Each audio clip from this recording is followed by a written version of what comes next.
అమ్మా, ఈరోజు పచ్చి పులుసు చేస్తున్నా, చూద్దురు రండి అమ్మా.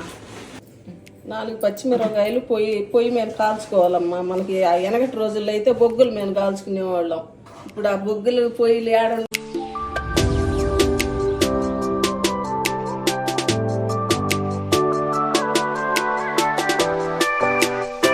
మళ్ళీ 4-5 ఎండుమిరపకాయలు, ఒక స్పూను జీలకర్ర, కొంచెం ఆయిల్ వేసి వేయించుకోవాలమ్మా. ఈ వేడి ఉండగానే రోట్లో వేసి దంచుకోవాలమ్మా.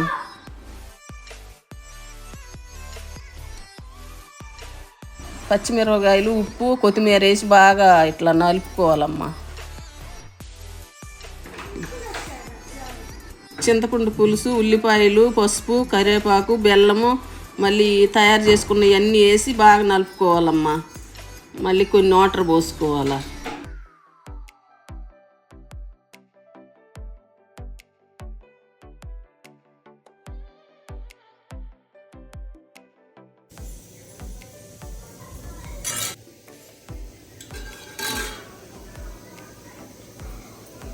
చాలా బాగుంది.